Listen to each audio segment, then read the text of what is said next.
Je me suis retrouvé coincé dans cette boucle où j'échouais presque tous les objectifs que je me fixais, et ça a duré des années. Il y a une raison pour laquelle seulement 8% des gens tiennent réellement leur résolution du nouvel an. Ils se fixent des objectifs au hasard au lieu d'utiliser de vrais systèmes. Si c'est ton cas, je veux te montrer quelques systèmes que j'ai pris à d'autres. Et j'ai littéralement atteint presque tous mes objectifs depuis que j'ai commencé à utiliser ça. Si tu es concerné, regarde. En suivant vraiment ces conseils jusqu'à la fin, tu atteindras ton objectif, c'est presque inévitable. Moi. Ça peut paraître exagéré, mais c'est prouvé scientifiquement, ça fonctionne. Je regarde la dernière page de mes objectifs fixés l'an dernier et je les ai tous atteints, c'est génial. J'ai 3 objectifs, tous atteints. Ne fixez pas d'objectifs immédiatement. Attendez, je prends mon livre rouge. Comme dit, j'ai repris ça de personnes bien plus intelligentes que moi. On commence par une version du Dreamlining inspirée de la semaine de 4 heures. Au lieu de penser à quels sont mes objectifs, qu'est-ce que je veux avoir, changez de perspective. Demandez-vous ce qui vous motive vraiment. Plutôt que de viser simplement à devenir millionnaire, demandez-vous pourquoi. N'est-ce pas pour une maison ou une voiture plus belle ? Techniquement, vous êtes millionnaire ou possédez beaucoup d'actions, mais cela ne change rien à votre vie. Quel est l'intérêt ? C'est idiot. Alors qu'est-ce que vous voulez vraiment en retirer ? Quelles sont les activités que vous voulez faire ? Prenez vraiment le temps d'y réfléchir. Vous voulez peut-être vivre à Bali 3 mois. Ce serait génial, non ? C'est un objectif facile à atteindre en 1 an pour presque tout le monde. Vous pourriez probablement même voyager à plein temps autour du monde en moins d'1 an. Si vous utilisez certains de ces systèmes, mais quelles sont les choses que vous voulez faire ? Ensuite, vous devez choisir une échéance, soit 6 mois, soit 12 mois.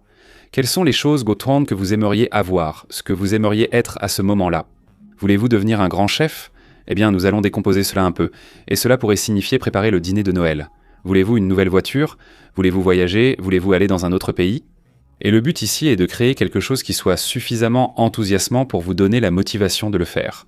Vous ne voulez pas choisir quelque chose de trop facile, vous voulez choisir quelque chose qui vous donne vraiment une raison de vous lever le matin, n'est-ce pas ? Et si vous avez du mal à trouver ce que cela pourrait être pour vous, prenez simplement un peu de temps pour y réfléchir. Quelles seraient dans vos circonstances idéales, inversées, comme lorsqu'on définit la peur, qu'est-ce qui serait le pire pour moi ? C'est un énorme moteur, et j'adore avoir ces raisons derrière tous mes objectifs. Voici ma feuille que j'ai remplie il y a quelque temps en faisant cet exercice. Mais par exemple, quelques-unes de mes raisons sont d'avoir du temps avec mes enfants, de ne jamais avoir à m'inquiéter de rater un match, jamais. C'est un puissant moteur pour moi afin de faire des choses difficiles. Une autre raison est cette douleur, cette peur de rester au même endroit et de me demander dans 6 mois si je fais toujours la même chose. Peut-être que tu es bloqué dans un travail que tu détestes, une relation qui ne te rend pas heureux, sans forme ni enthousiasme, redoutant chaque jour sans rien changer. Les 6 prochains mois seront identiques ou pires, c'est certain. Si ça ne t'effraie pas, moi, si. Tu dois choisir entre poursuivre ton rêve ou supporter la douleur de rester où tu es. Sans l'un ou l'autre, cette vidéo et tout sur la fixation d'objectifs ne fonctionneront pas. Parce que tu dois avoir une raison de vraiment changer ta vie. Que ce soit la peur ou la récompense, ça va être ton pourquoi. Ensuite, j'aime choisir 3 grands objectifs irréalistes. Je vais en fait sortir un journal de débutant pour ça parce que je suis en train de le faire moi-même en ce moment.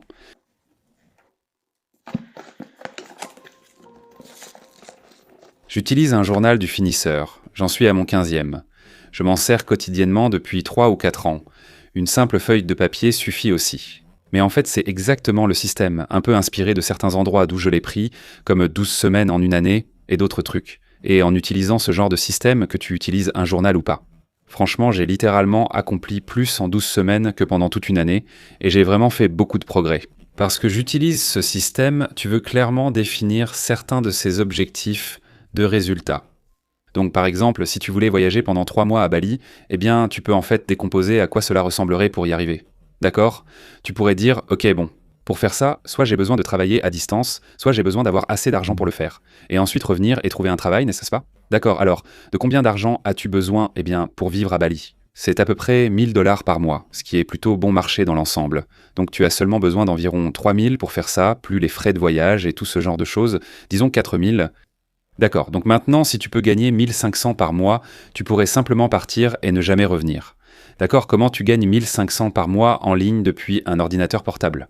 Ce n'est vraiment pas si difficile. Je l'ai fait 2 fois l'année dernière en lançant de nouvelles chaînes YouTube, et c'est juste la seule chose que je connais personnellement. Et il y a plein de façons de faire ça, non ?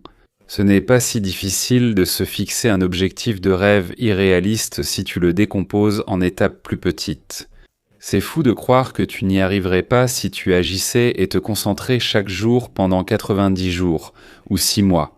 C'est insensé de penser que tu ne progresserais pas. Tu ne peux littéralement pas t'empêcher de le faire avec ça. Je ne sais pas, je suis vraiment passionné par ça, ça m'a vraiment aidé. Dans ce journal, 3 objectifs de résultats seront en haut, suivis des étapes d'action en dessous. Tu peux aussi utiliser une simple feuille de papier. Mais je vais choisir un objectif que je veux atteindre dans les 90 prochains jours. Je choisis la santé, la richesse et le but comme critères principaux. Les tiens peuvent différer, mais ce sont mes priorités actuelles. Je veux juste me concentrer sur un point pour chacun, car si je me focalise sur 3 aspects de la richesse et rien d'autre, je risque de négliger les autres domaines. Je cherche à garder un équilibre tout en avançant vers ce qui m'enthousiasme vraiment. L'an dernier, je voulais publier 2 vidéos par semaine et je l'ai fait sur 2 chaînes. Cette année, je souhaite publier 2 vidéos par semaine sur cette chaîne. Comme ça, je pourrais atteindre 1 million d'abonnés parce que je pense que ce serait vraiment génial. Donc j'ai besoin de 285 000 abonnés cette année. Divisez ça par 4, donc il me faut 71 000 abonnés dans les 90 prochains jours, s'il vous plaît. Aidez-moi, et donc au cours des 90 derniers jours, j'ai gagné 30 000 abonnés.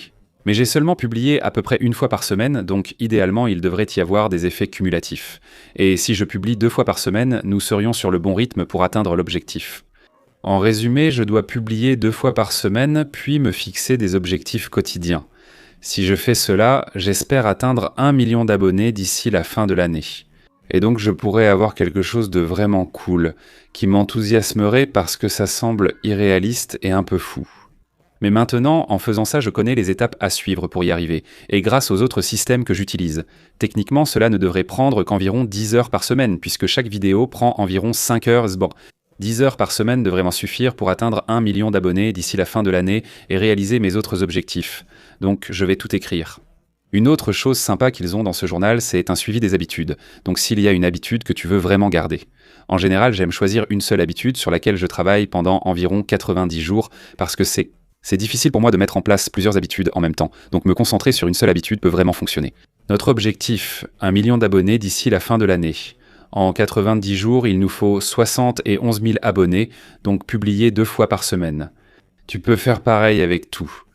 Si tu veux des abdos d'ici la fin de l'année, combien de poids dois-tu perdre et de calories brûlées? Combien dois-tu perdre à chaque fois?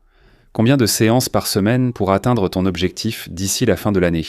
Si tu fais tout ça, il est idiot de penser que tu ne serais pas en meilleure forme. C'est simplement de l'ingénierie inversée, et 15 minutes par jour suffisent avec de petits pas. Ensuite, nous avons ta priorité principale. Chaque semaine devrait avoir une chose qui, si tu la réalises, te fera sentir que ta semaine est une réussite. Pour moi, publier 2 vidéos, si c'était un objectif de remise en forme, ce serait aller à la salle 3 fois dans la semaine. Si j'y arrive, ma semaine sera réussie, ou alors atteindre un certain nombre de calories, ou peu importe. On a aussi des tâches secondaires. Les faire, c'est bien, mais elles sont moins essentielles que la principale pour atteindre ton objectif. Beaucoup de gens ont donc plusieurs priorités. Mais je peux dire que le mot « priorité » n'existait même pas jusqu'à récemment. Tu n'as qu'une priorité, garder l'essentiel, essentiel. Si tu as plusieurs priorités, elles ne le sont plus. Cela a-t-il du sens? Je pense que oui. Chaque semaine, établis un plan pour avancer vers ton objectif, en segments de 90 jours. Il y a une raison à cela. C'est assez court pour que tu puisses faire pas mal de progrès, mais pas trop long non plus pour que tu te dises « Oh, je dois y arriver d'ici la fin de l'année, mais je travaillerai vraiment dur plus tard ». Décompose l'année en périodes de 90 jours, puis en semaines, et enfin en jours. Les jours se succèdent, et les semaines s'empilent. Et maintenant, genre, dans un mois, tu te dis « J'ai vraiment accompli beaucoup de choses ce dernier mois, juste en faisant ça. » Genre 15 minutes par jour, ce genre de truc. Donc bref, j'écris mon plan pour la semaine, exactement ce que je veux accomplir, ce dont je viens de parler, puis je le divise en tâches quotidiennes. Ou, encore une fois, j'aurai une tâche principale, quelques tâches secondaires et d'autres à faire. Mais je ne note pas tout. Je dois parfois faire plus de choses, mais là ce sont celles qui, si je les accomplis, améliorent vraiment ma vie et me rapprochent vraiment de la vie de mes rêves. C'est ainsi que j'ai quitté mon travail à 24 ans et obtenu cette belle maison avec des poules. Et passer du temps avec ma famille, permettre à ma femme de ne pas avoir à travailler et pouvoir voyager autant que je le souhaite. C'est grâce à de petites choses faites de façon constante vers un objectif très précis et ce n'est pas arrivé du jour au lendemain. il m'a fallu 3 ou 5 ans à appliquer exactement ce système encore et encore, chaque jour. Mais si tu accumules de vrais progrès vers de vrais objectifs, chaque jour, des trucs de fou commencent à arriver. Tu sais, tu pourrais y aller à fond autant que tu veux pendant le mois qui vient. Il ne se passera rien si tu fais ça 2 ans, enfin, je ne sais pas. Donc, même si c'est bien, il y a d'autres choses à faire en plus du suivi ici. Entoure-toi de personnes partageant tes idées et choisis bien ce que tu consommes. Cela fera toute la différence si tu veux te remettre en forme en 90 jours. Si l'un de tes objectifs est, tu sais, de perdre 10 kilos ou peu importe, tu dois regarder des youtubeurs qui parlent de comment perdre du poids. Tu vois, tu dois lire des livres à ce sujet. Entoure-toi d'amis qui partagent tes intérêts et t'encouragent, pas de ceux qui te proposent juste d'aller manger une pizza. Si tu t'entoures de personnes pour qui c'est normal de s'améliorer de cette façon, si tout le contenu que tu consommes te motive et t'encourage à atteindre ça. En te donnant les connaissances, les étapes dont tu as besoin pour y arriver, tu as beaucoup plus de chances d'y parvenir, non ? C'est pareil pour les finances. Si tu veux changer radicalement ta situation financière. Lis La Semaine de 4 heures, regarde ma chaîne et celle des autres, écoute des podcasts. En t'entourant de contenus de personnes sur le même chemin, tu vois que certaines ont atteint la liberté, d'autres ont créé un business à 10 000 € par mois ou réussi différemment, etc. Tu te demandes pourquoi tu ne pourrais pas faire pareil ? Toutes ces personnes ordinaires l'ont fait, même ça semble pro. Je veux juste te montrer quelque chose. Voici ma chambre actuellement. Je suis une personne normale. Ma fille a une couverture ici pour atténuer le bruit. J'ai aussi un calendrier 2026 que je n'ai pas encore accroché. Ce sont tous mes papiers et mes notes, un peu partout ici. Je ne suis pas un robot, juste un être humain normal. Toutes les autres personnes que tu rencontres, que tu admires, peu importe, ce sont tous des gens normaux. Alors pourquoi pas toi ? La seule différence entre eux et toi, c'est qu'ils ont pris des mesures concrètes vers un objectif très précis pendant une longue période.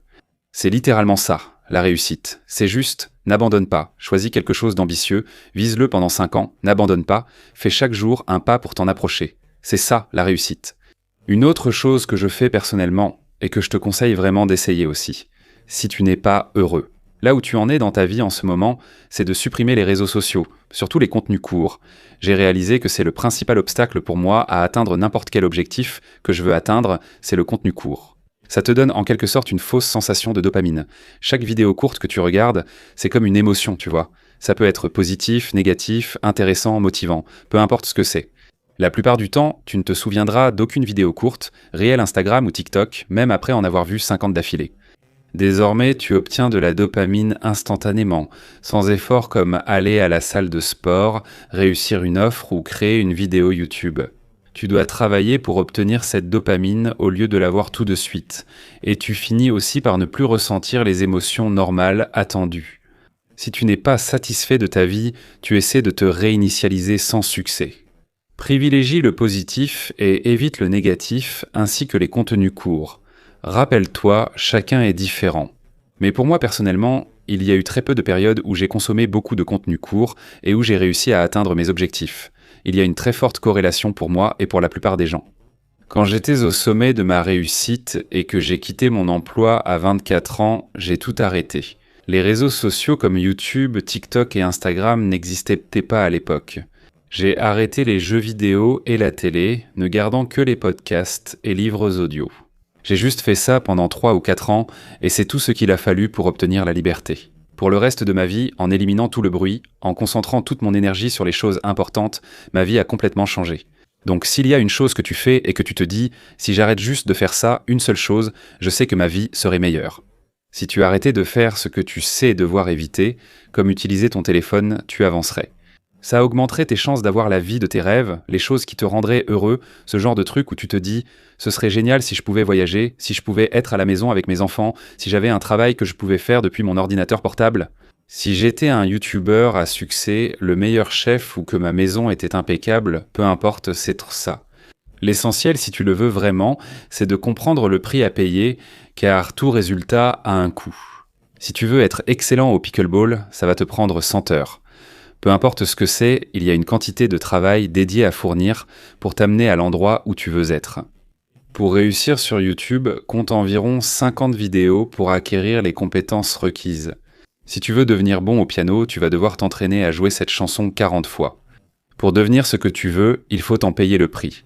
Si tu refuses, cesse de te plaindre de ne pas obtenir ce que tu veux. Tout a un coût dans la vie, notamment en concentration. J'ai arrêté Instagram, récupéré 2 heures par jour et commencé à créer du contenu. Et c'était ça le prix à payer, passer de la consommation à la création pendant longtemps, pendant des années. Et maintenant, je ne sais pas ce qui se passe avec les Kardashian, mais j'ai maintenant cette entreprise. C'est ça le prix à payer, tout va avoir un coût, et différentes choses ont des coûts différents. Le coût de gagner 10 000 par mois est très différent du coût de gagner 100 000 par mois. C'est très différent du coût de gagner 1 million par mois. Je connais des gens qui ont tout fait ça, et en général, c'est de moins en moins cher en avançant. Le passage de 0 à 1 est très difficile pour beaucoup. Il faut alors se demander, suis-je prêt à faire les efforts nécessaires pour y parvenir ? Est-ce que ça rendrait ma vie parfaite ? Sinon, accepte ta situation actuelle, ce n'est pas grave. Mais si tu veux être dans le top 1%, avoir des abdos ou une belle maison, que ton partenaire n'ait pas à s'inquiéter d'argent, rembourser l'hypothèque de tes parents et voyager partout dans le monde. Tu peux avoir toutes ces choses, mais pas si tu ne fais pas toutes les actions nécessaires pendant plusieurs années pour y arriver. Alors, évalue le prix à payer et demande-toi simplement si tu es prêt à faire ce qu'il faut pour y parvenir. Et sinon, laisse tomber les objectifs, abandonne-les, peu importe. Mais tu n'auras pas des abdos par magie, il faut faire un régime et de l'exercice, et ce sont les efforts à fournir pour avoir des abdos. Alors, veux-tu vraiment des abdos ? Si tu n'es pas prêt à faire un régime et à t'entraîner, tu ne veux pas vraiment des abdos. Ce n'est pas assez motivant. J'ai l'impression de m'écarter du sujet, mais c'est mon plan. Ça a changé ma vie. J'espère que ça changera ta vie. Si YouTube t'intéresse, c'est un des métiers les plus populaires chez les jeunes aujourd'hui. J'ai créé 2 chaînes en 2 ans reflétant mon mode de vie, grâce à des méthodes éprouvées. J'enseigne cela dans la formation de 5 heures pour devenir YouTuber. C'est fermé pour l'instant, mais une nouvelle session ouvrira dans quelques mois. Tu peux t'inscrire sur la liste d'attente, les places te sont limitées. Ce sont des systèmes éprouvés. Ce n'est pas du hasard, ce n'est pas juste espérer faire des choses, c'est choisir ce que tu veux, suivre des étapes concrètes pour y arriver, et ensuite obtenir des résultats plus ou moins garantis. Donc encore une fois, si ça t'intéresse de rejoindre ça, il y a une liste d'attente juste en dessous. Pour changer ta vie pour quelques euros, regarde un journal. J'adore ça, merci d'avoir regardé.